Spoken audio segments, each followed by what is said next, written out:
So she's adding to it because I watched the clip where Rick seems now like he's the camera guy and director at times. Because I believe Kelly has taken a page out of our books and she now does 7 episodes a week, I think, or real close. She's releasing daily content. Fascinating. Right. And I'm like, I'm not trying to flatter myself, and this is not a diss, but Kelly Dodd watches like every fucking thing I do. Yeah. Because she's like, totally. Here's when I mention her. And she also is like, and thank you. That's a compliment. She like, she's always like, dude, like she texted me once, dude, you're killing me. What's the fuck is these 9 ads in here? Bitch, you're just basically saying you're jealous and you want 9 ads too. I know, exactly right. Now she's adding 9 ads. But she watches. So I do agree. I see that she, I'm not trying to flatter myself or you or us, but like she's watched and she's daily now. So look, I mean, I've been asked 1,000 times to have a second podcast. I'm not interested. I mean, this is we do this together. So what's she going to do? Like, how is this going to work? Is it once a week? Like, how's this going to work? Well, I think also Kelly has seen the success of 2 T's in a pod, right? And we know Vicky has even called iHeartRadio, wants that spot. So Kelly, I think, to Kelly's credit, good for her. If it works, it's going to be really big. And if it doesn't, she could always slide Vicky out and put another housewife in there. And I think the timing is perfect, right? How long have we talked about this? How long is Tamara going to stay doing 2 T's with the pod now that she's back on RHOC? She's not going to be able to reveal any secrets or insider things or about production while she's filming and doing this podcast. So, I mean, Kelly's smart. And, I will say this, if Kelly is leading, I think the podcast could work because I think Vicky's problem is Vicky's not a host. Like Vicky's a good co-host, and to step in and be a host takes a whole different set of skills. You got to time things, you got to get the best out of people. You and I both produce and host. So I think Vicky in the role of being a co-host could work because Vicky was fiery on Girls Trip. Vicky had a lot to say. Her girls trip is already out of the way. They probably don't have any plans to put her back on Bravo. So, I mean, she's a little unleashed. It could be good. We could end up seeing Vicky in a new light. It could work. I think what we have to do is we have to watch this whole thing started. Vicky was a guest on Kelly's podcast. And I think during it, Vicky said something like, I'd like a podcast or something. And I think afterwards, Kelly was like, oh, my like wheels are turning. So I think first we have to watch this episode where Vicky was a guest and does it work? It seemed okay to me when I saw the little clips. Second, Kelly really needs to have and listen, I charge a $500 package. I have 100, I do podcast consulting, but I'd be willing to do Kelly for free. Like, you really got to figure this out. Like, is this now whatever 7 days a week with Rick, like you were doing, and you're adding a day, or are you going to take a day away? I mean, look, I think it's different than Rick, and I think it could work. I mean, the other thing about Kelly too, when she started, is why she watches you and me. Me especially, is she was just on Patreon. And when she slammed me about the ads, I was like, girl, you stay just on Patreon. Bye-bye. Good luck.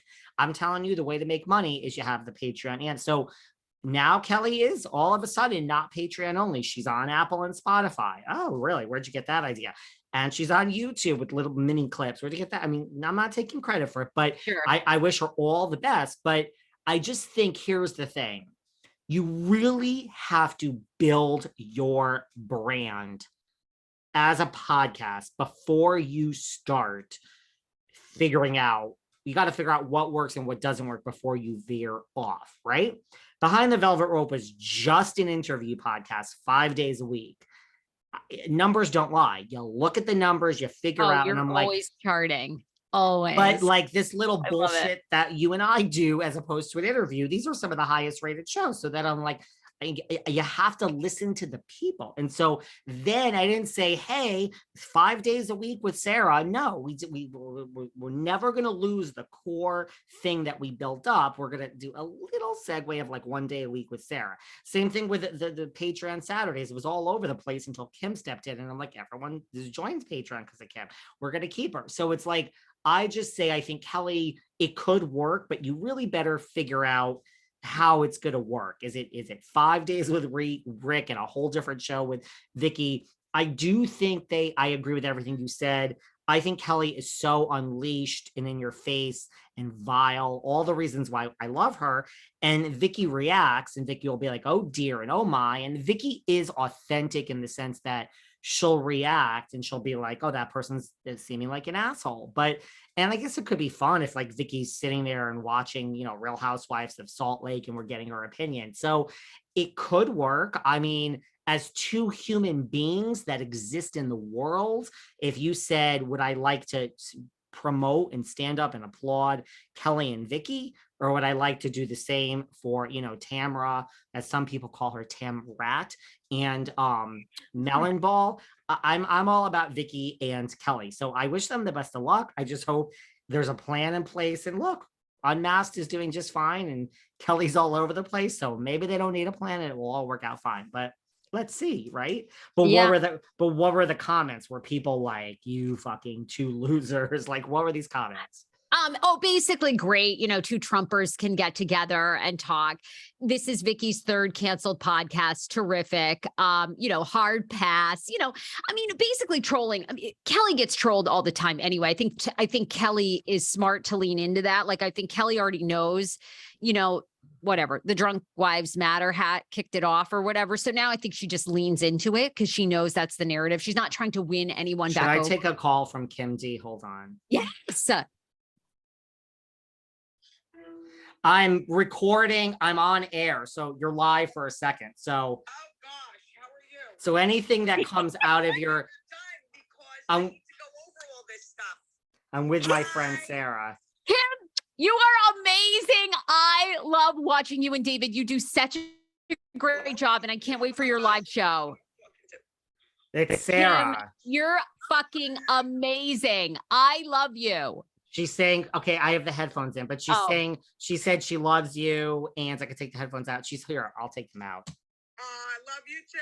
Okay, now I can't even hear Sarah. So I'm going to plug these back in. Hold on. Do your thing, David. Call me when you're done. Wait, are you there, Sarah? Yeah, I'm here. Can you hear me? I will call you as soon as I'm done, and there you go. Okay. All right. Bye. Sarah, nice to meet you. Bye, gorgeous. See you, Kim. Bye. Oh my God, Kim's awesome. Kim's so good with you. Oh. You know what? I just realized the headphones were on, so I don't know if anyone heard Kim. They did, because I could hear her. Oh, yeah, I could hear her the whole time. There we go. Okay, good. We had a guest appearance by Kim, who, listen, by law, people, Kim is still on the phone. Okay, now she hung up. Hold on. Kim's amazing. Why is this phone still on? Hold on. And Kim made the New York Post. Kim made the New York Post this week. She did. By the way, by law, everybody, when you pick up a phone, you have to tell someone if they're being recorded, FYI. Like when Dolores called into my interview with Frank Catania, Dolores, you're on the air. You are notified. But, it's a courtesy thing too. Anyway, what the hell were we just saying? Well, we were talking about the comment